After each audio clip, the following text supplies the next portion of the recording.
মৰিচাচিৰ মণিকোট নাট্যগোষ্ঠী টিয়কৰ উদ্যোগত আৰু বৃহত্তৰ শিৱনগৰী মৌজাবাসী ৰাইজৰ সহযোগত শিশু আৰু প্ৰাপ্তবয়স্ক ভাওনা প্ৰতিযোগিতা আয়োজন ২৪ জানুৱাৰীৰ পৰা ১ ফেব্ৰুৱাৰীলৈকে মৰিচাচি দহগাঁৱত বৰ্ণাঢ্য কাৰ্যসূচীৰে অনুষ্ঠিত কৰিবলৈ লোৱা হৈছে উক্ত ভাওনা প্ৰতিযোগিতাখনি অসমৰ বিভিন্ন প্ৰান্তৰ পৰা সৰ্বমুঠ ১৬খন নাট প্ৰদৰ্শন কৰিবলগীয়া ভাওনা প্ৰতিযোগিতাখনিত প্ৰাপ্তবয়স্কৰ প্ৰথম শ্ৰেষ্ঠ দল ৬০,০০০ টকা দ্বিতীয় ৫০,০০০ টকা তৃতীয় ৪০,০০০ টকা আৰু শিশু ভাওনা প্ৰথম শ্ৰেষ্ঠ দল ৪০,০০০ টকা দ্বিতীয় ৩০,০০০ টকা তৃতীয় ২০,০০০ টকা লগতে শ্ৰেষ্ঠ অভিনেতা শ্ৰেষ্ঠ অভিনেত্ৰী শ্ৰেষ্ঠ পাৰ্শ্ব চৰিত্ৰ শ্ৰেষ্ঠ ভগৱান শ্ৰেষ্ঠ গায়ন শ্ৰেষ্ঠ বায়ন শ্ৰেষ্ঠ দোহাৰ শ্ৰেষ্ঠ পূৰ্বৰংগ শ্ৰেষ্ঠ ৰূপসজ্জা শ্ৰেষ্ঠ সাজসজ্জা শ্ৰেষ্ঠ মুখা শ্ৰেষ্ঠ শিশু চৰিত্ৰ শ্ৰেষ্ঠ পৰিচালক এনেধৰণে বহুখিনি আকৰ্ষণীয় পুৰস্কাৰেৰে পুৰস্কৃত কৰা হ'ব। উদ্যোক্তাই সকলো দিনৰে কাৰ্যসূচীত সকলোৰে সহায় সহযোগিতা কামনা কৰিছে।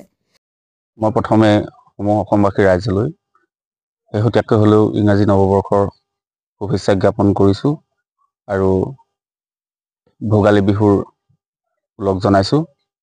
ইতিমধ্যে আমাৰ মৰিচাচি দহগাঁৱত আপোনালোকে সকলোৱে জ্ঞাত সদৌ অসম ভিত্তিত প্ৰাপ্তবয়স্ক আৰু শিশু ভাওনা প্ৰতিযোগিতা আমি আয়োজন কৰিছোঁ। ২০২০ চনতে প্ৰতিষ্ঠিত মণিকোট নাট্যগোষ্ঠীৰ এইবাৰ দ্বিতীয়বাৰ এই বৃহৎ আয়োজন প্ৰতিযোগিতাৰ বৃহৎ আয়োজন। গতিকে আমি সকলোকে আহ্বান জনাইছোঁ আমাৰ প্ৰতিযোগিতাভাগী সকলোৱে আহক উপভোগ কৰক আৰু আমাক সকলো ফালৰ পৰা দিহা পৰামৰ্শ তথা আমি অনুষ্ঠানটো সুন্দৰভাৱে উদযাপন কৰিব পৰাকৈ আপোনালোকে আমাক উৎসাহ যোগাওক। আমি ইতিমধ্যে আমাৰ প্ৰস্তুতি প্ৰায় হৈ উঠিছে। আপোনালোকে দেখিছে আমাৰ কৰ্মকৰ্তাসকলে দিনে ৰাতিয়ে যথেষ্ট কষ্ট কৰি আমাৰ প্ৰস্তুতি সম্পূৰ্ণ কৰিছে আৰু অলপ সময় পাছতে আমাৰ ধৰ্মধ্বজা উত্তোলন হ'ব।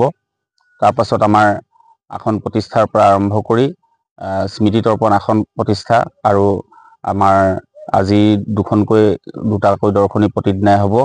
৮ দিন আমাৰ এনেকৈ ১৬খন নাট প্ৰদৰ্শিত হ'ব। ইতিমধ্যে আমি বহুখিনি পুৰস্কাৰ ঘোষণা কৰিছোঁ। প্ৰথম দ্বিতীয় তৃতীয় চতুৰ্থ শ্ৰেষ্ঠ দোহাৰ এনেকৈ আমাৰ আছে। গায়ন বায়নৰ ব্যৱস্থা কৰা হৈছে, তাতো পুৰস্কাৰ দিয়া হৈছে। শ্ৰেষ্ঠ ভগৱান শ্ৰেষ্ঠ অভিনেতা খলনায়ক ইত্যাদি কৰি আমাৰ যথেষ্ট সংখ্যক আমি পুৰস্কাৰ ইতিমধ্যে আমাৰ ঘোষণা কৰিছোঁ।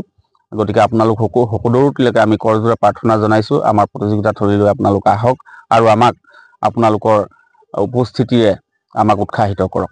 ধন্যবাদ।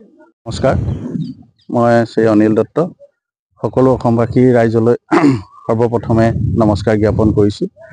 আপোনালোকৰ সকলোৱে জ্ঞাত আমাৰ মণিকোট নাট্যগোষ্ঠী দহগাঁৱত মৰিচাচি দহগাঁও টিয়কৰ সৌজন্যত আজি ২৪ তাৰিখৰ পৰা ৮ দিনীয়া কাৰ্যসূচীয়ে অসমৰ সদৌ অসম ভিত্তিত প্ৰাপ্তবয়স্ক আৰু শিশু ভাওনা প্ৰতিযোগিতা ইতিমধ্যে আজি তাৰিখৰ পৰা আৰম্ভ হ'ব।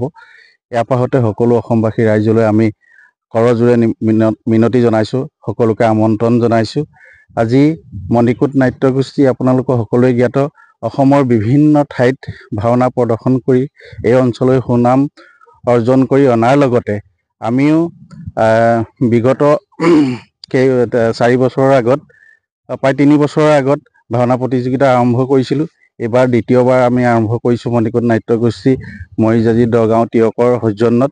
গতিকে ইয়াৰ পাছতে সকলো অসমবাসী ৰাইজলৈ আমি কৰপতে পুনৰবাৰ আমন্ত্ৰণ জনাইছোঁ আৰু আমাৰ বৰ্তমান ১৬টা নাট্যগোষ্ঠী অসমৰ বিভিন্ন প্ৰান্তৰ পৰা অংশগ্ৰহণ কৰিছে আৰু সকলোকে আমি স্বাগতম জনাইছোঁ আৰু সমূহ ৰাইজলৈ ইয়াৰ পাছতে আমি আমাৰ এই কাৰ্যসূচী যাতে সুচাৰুৰূপে পালন কৰিব পাৰোঁ তাৰ বাবে ভগৱানৰ ওচৰতো আমি কৰজোৰে মিনতি জনাইছোঁ। ধন্যবাদ।